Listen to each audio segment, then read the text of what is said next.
हाय friends, अस्सलाम वालेकुम। Welcome back to my channel. कैसे हैं आप लोग? उम्मीद करती हूँ सब लोग खैरियत से होंगे। आज मैं लेकर आई हूँ बहुत ही प्यारी सी कुर्ती की स्टिचिंग, और ये बहुत ही इजी वे में मैंने बताया है। इसको बिगिनर्स बहुत ही आसानी से बना सकते हैं। और ये मैंने लिया है इसके लिए लिनन का फैब्रिक, आजकल समर में बहुत इन है। और ये मैंने 2 मीटर फैब्रिक लिया था और इसकी मेजरमेंट मैंने स्क्रीन पे लिख दी है। और इसमें मैंने ये बताया है कि अगर आपकी लेंथ अगर छोटी हो तो उसको हम कैसे इंक्रीज कर सकते हैं कपड़ा ऐड करके। और ये 40 साइज के लिए है। तो इस कुर्ती की कटिंग मैंने ऑलरेडी भी आपको दिखा रखी है, आपको मैं लिंक डिस्क्रिप्शन बॉक्स में दे दूंगी, आप वहां से चेक कर लीजिएगा।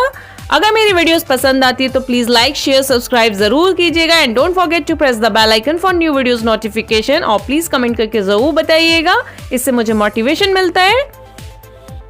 तो इस कुर्ती में मेरी लेंथ जो थी छोटी थी, तो मैंने कपड़ा ऊपर से जस्ट 6 इंच का इसमें इंक्रीज कर दिया है, ये आप देख सकते हैं। और ये स्टिच करने के बाद ये 4.5 इंच का रह गया है। और हमने फ्रंट और बैक में दोनों में हमने 5 इंच का कपड़ा ऐड किया था और सिलने के बाद ये 4.5 इंच रह गया। चौड़ाई कपड़े के मुताबिक ली थी। और इस तरीके से हमने इसको जोड़ने के बाद फिर हमने शोल्डर और आर्म होल का निशान लगा के इसकी कटिंग की है। तो अगर आपकी भी लेंथ छोटी हो तो आप इस तरीके से ऊपर से आप इंक्रीज कर सकते हैं और फिर उसके बाद आप मार्किंग करिए। ये देख सकते हैं आप, इसकी शोल्डर जो है 7.5 इंच है और आर्म होल भी 7.5 इंच है। और इस तरीके से फिर हम आर्म होल वाली जगह पे चेस्ट का निशान लगाते हैं। और ये हमने वेस्ट का भी निशान लगाया है 9.5 इंच पे। और इसी तरीके से हमने हिप का निशान लगा लिया है, मगर हिप का निशान लगाने से 1 इंच ज्यादा हम दामन रखते हैं। और इस तरीके से हमने निशान लगा के कपड़े को फोल्ड किया है। और इस सूट की दामन हमने रखी है 11 इंच। आप चाहें तो स्ट्रेट भी ले सकते हैं, जितना आपने हिप का निशान लगाया है 10 इंच उतना ही आप दामन भी रख सकते हैं, बट मैं थोड़ा सा खुला दामन पसंद करती हूँ। और ये मैंने फ्रंट आर्म होल की कटिंग कर ली है। फ्रंट आर्म होल की कटिंग बैक आर्म होल से 1/2 इंच ज्यादा गहराई में कटती है। तो सबसे पहले हम कुर्ती का फ्रंट नेक बनाएंगे। तो उसके लिए ये हमने फैब्रिक पीस ले लिया है, ये मेरे सूट में का बचा हुआ है। उसको इस तरीके से हम ज्वाइंट कर लेंगे और फिर हम इस पे पेपर पेस्टिंग पे इसकी नेक बनाएंगे। तो नेक बनाने के लिए हमने लेंथ ली 8.5 इंच और विड्थ है 4.5 इंच। तो सबसे पहले हम नेक विड्थ का निशान लगाएंगे 3 इंच पे और लेंथ है हमारी तकरीबन 7 इंच। और इस तरीके से 3 इंच पे निशान लगा के एक स्क्वायर बॉक्स बना लेंगे। और फिर हमने ये 1 इंच पे इस तरीके से निशान लगा के नेक की गोलाई का निशान लगा लेंगे। फिर हम साइड से भी 1-1 इंच पे इस तरीके से निशान लगा लेंगे। आप चाहें तो इससे कम भी रख सकते हैं, बट मैं इतना ही रखती हूँ। 1 इंच का इस तरीके से बाहर की तरफ निशान लगा लिया और इस तरीके से गोलाई में निशान लगा लेंगे। और फिर दिए गए निशान पे हमको कटिंग कर लेना है। आप चाहें तो मोटी वाली बुकरम भी यूज कर सकते हैं।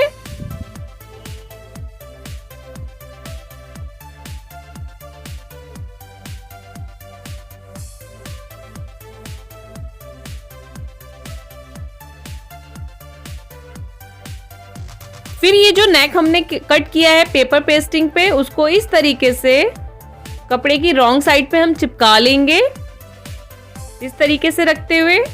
और बीच का डिस्टेंस 6 इंच होना चाहिए, क्योंकि हमने नेक विड्थ 3 इंच ली है, तो इस बात का आप ध्यान रखें। और मैंने इस तरीके से कपड़े पे चिपका लिया है। फिर हमने फ्रंट पार्ट लिया है, इस तरीके से हम नेक का सेंटर निकालेंगे और फ्रंट पार्ट में जो हमने बीच में कट निशान लगाया था, कट से कट को मिलाएंगे इस तरीके से। आप चाहें तो अच्छे से पिन से सेट कर लें इस तरीके से। और फिर बुकरम की बिल्कुल किनारे किनारे हमको सिलाई करनी है। मैं जूम करके दिखा देती हूँ, बिल्कुल ऐसे किनारे किनारे हमें सिलाई करनी है। जो बिगिनर है वो इस तरीके से अगर आप फ्रंट नेक की कटिंग और स्टिचिंग करेंगे तो वो आसानी से हो जाएगा। और ये इस तरीके से नेक बनाना बहुत ही ईजी है, इसमें बिल्कुल भी टाइम नहीं लगता।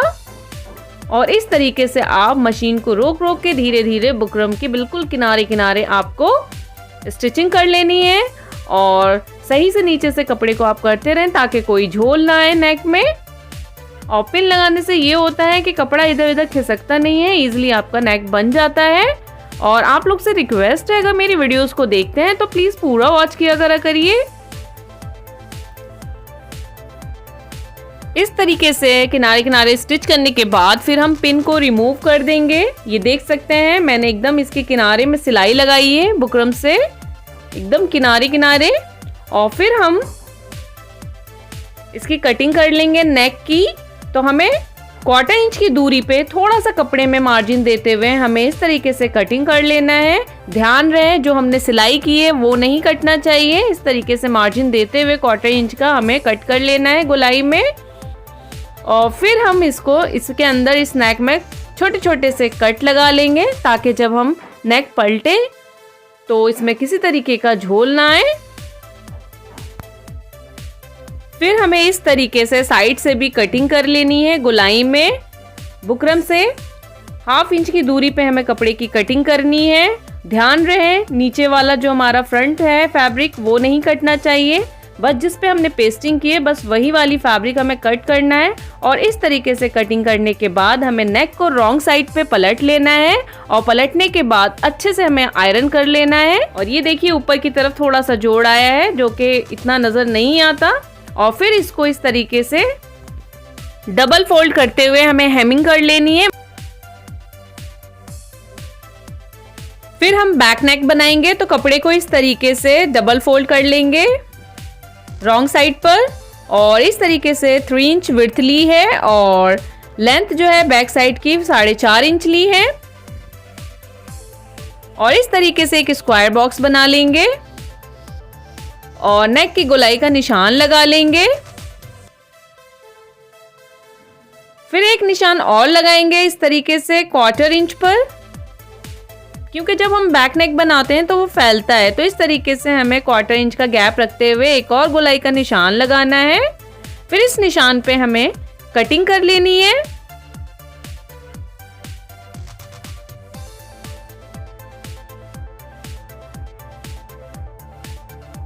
फिर हमने क्रॉस बाइस स्ट्रिप लिए, उसको इस तरीके से जोड़ लिया है और फिर इस तरीके से डबल फोल्ड करते हुए हमें कपड़े को राइट साइड रखना है। और इस तरीके से हमें इसके ऊपर इस तरीके से रखते हुए हमें एक पैर के मार्जिन से हमको सिलाई कर लेनी है। ये देखिए मैंने स्टिच कर लिया है और जो एक्स्ट्रा फैब्रिक है उसको इस तरीके से कट कर देंगे। फिर हम ये छोटे छोटे से कट्स लगा लेंगे।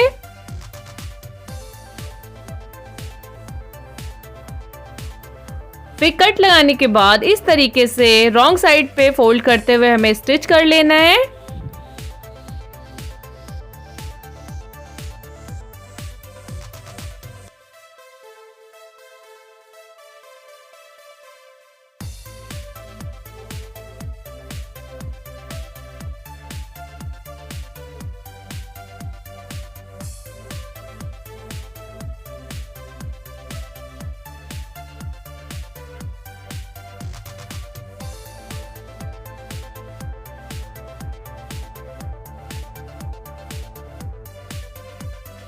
देखिए हमारा बैक नेक फिनिशिंग के साथ रेडी हो गया है। अब हम इसके शोल्डर ज्वाइन करेंगे। तो सबसे पहले हमने फ्रंट पार्ट रखा है, उसकी राइट साइड अपनी तरफ होनी चाहिए और उसके ऊपर हमने बैक साइड रखा है।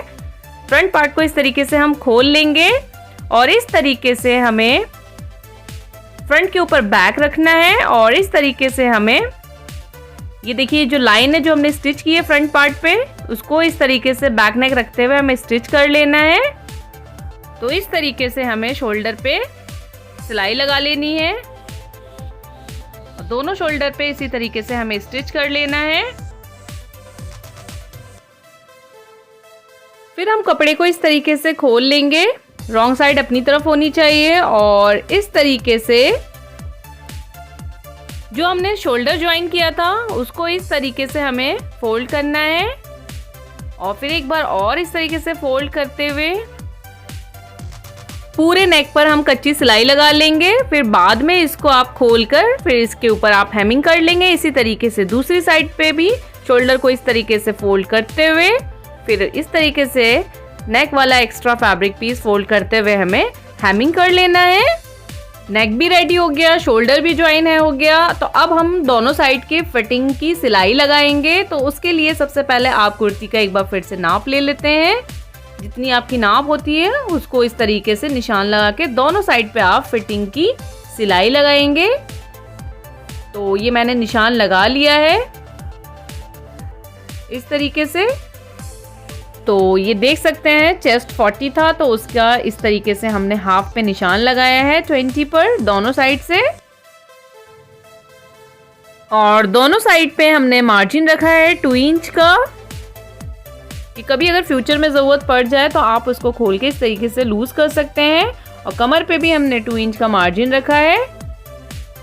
तो इस तरीके से हमने निशान लगा लिया है और दिए गए निशान पे हमें ऊपर से नीचे की तरफ सिलाई लगा लेनी है, यानी हिप तक।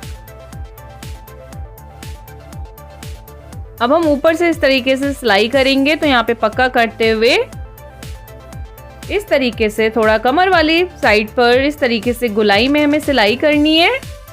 ये जो हमने यहाँ पे कट का निशान लगाया है हिप पर, यहीं तक हमें सिलाई को पक्का कर लेना है। फिर यहाँ से नीचे हमारी चौक बनती है, तो इसलिए यहाँ पे डबल सिलाई करनी ज़रूरी होती है, नहीं तो सिलाई खुल जाती है। इसी तरीके से हमने दूसरी साइड की फिटिंग की सिलाई कर ली है। अब हम चौक बनाएंगे। तो चौक बनाने के लिए ये है, जो हमने हिप तक जो हमने सिलाई लगाई थी, तो वहाँ से इस तरीके से हम कपड़े को फोल्ड करेंगे। आप चाहें तो कपड़े को फोल्ड करके पिन लगा सकते हैं, या फिर इस तरीके से दोनों कपड़े को जहाँ पे हमने सिलाई करी थी वहाँ से हमें इस तरीके से फोल्ड कर लेना है और अच्छे से आप आयरन कर लें। इससे क्या होगा, आपका कपड़ा बैठ जाएगा। और फिर इस तरीके से डबल फोल्ड करते हुए हमें, आप चाहें तो सुई से कच्चा कर लें या फिर आप आयरन अच्छे से कर लें। और फिर इसके ऊपर हमें चौक बनाना है। फिर इसी तरीके से हम चौक रेडी कर लेंगे। इसकी डिटेल वीडियो मैंने ऑलरेडी अपलोड कर चुकी हूँ, तो आप वहां से जाके देख लीजिएगा, मैं लिंक डिस्क्रिप्शन बॉक्स में दे दूंगी। फिर हम इस तरीके से डबल फोल्ड करते हुए हमें स्टिच कर लेना है। ये मैंने स्लीव्स कटिंग की है, ये इसमें जोड़ आया है। मैंने पहले बताया था इसमें कपड़ा कम था और इसकी आर्म होल 8 इंच है और लेंथ है 17 इंच और 1 इंच नीचे से फोल्ड हो जाएगा, तो इसकी टोटल लेंथ स्लीव्स की 16 इंच रहेगी। और जिस तरीके से ये जोड़ की कटिंग हुई है, इस तरीके से राइट साइड पे राइट साइड रखते हुए हमें स्टिच कर लेना है। इस तरीके से ये दोनों मैंने जोड़ इसका स्टिच कर लिया है। अब हम जोड़ लगाने के बाद फ्रंट आर्म होल की कटिंग करेंगे।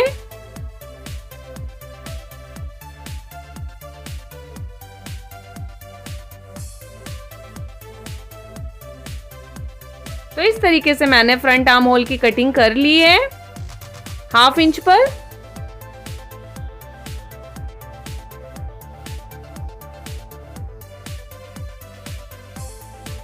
फिर हम नीचे से बारीक डबल फोल्ड करते हुए, जो हमने 1 इंच की फोल्डिंग का मार्जिन रखा था, तो इस तरीके से हम फोल्ड करते हुए इस पे स्टिच कर लेंगे।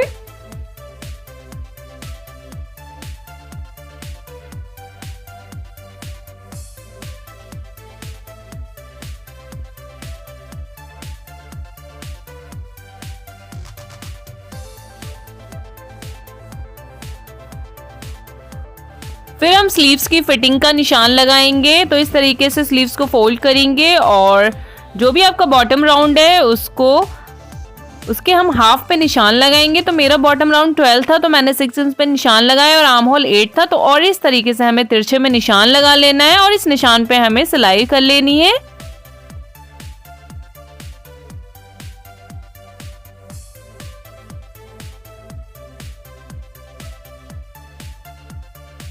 और इसी तरीके से हम दूसरी स्लीव्स भी रेडी कर लेंगे। तो हमने साइड की फिटिंग तो लगा ली है और स्लीव्स भी रेडी कर लिया है। तो इस तरीके से हम स्लीव्स को राइट साइड पे रखेंगे और कुर्ती को रॉन्ग साइड पे रखेंगे। और जो स्लीव्स का गड्ढा है वो आगे की तरफ होनी चाहिए, जो हमने फ्रंट कटिंग की थी। और इस तरीके से कॉर्नर से कॉर्नर इस तरीके से हम मिलाएंगे स्लीव्स का। इस तरीके से अंदर की तरफ फोल्ड करेंगे और कमीज की जो एक्स्ट्रा फैब्रिक है उसको इस तरीके से हम फोल्ड करेंगे। और इस तरीके से जो हमने कट लगाया था स्लीव्स के सेंटर में, उस शोल्डर के सेंटर में, उसको इस तरीके से मिलाते हुए हमें स्लीव्स को गोलाई में स्टिच कर लेना है। और स्लीव्स को ज्यादा खींचना नहीं है। ये देखिए स्लीव्स पे जो कट है उसको इस तरीके से हमें शोल्डर से मिलाते हुए और 1/4 इंच का दबाव देते हुए इस तरीके से स्लीव्स को हम गोलाई में स्टिच करेंगे। इसी तरीके से हम दूसरी स्लीव्स भी अटैच कर लेंगे। ये स्लीव्स मेरी बिल्कुल भी बड़ी नहीं है, परफेक्टली अटैच हुई है। उम्मीद करती हूँ आज की वीडियो पसंद आई होगी। तो प्लीज लाइक शेयर सब्सक्राइब जरूर कीजिएगा।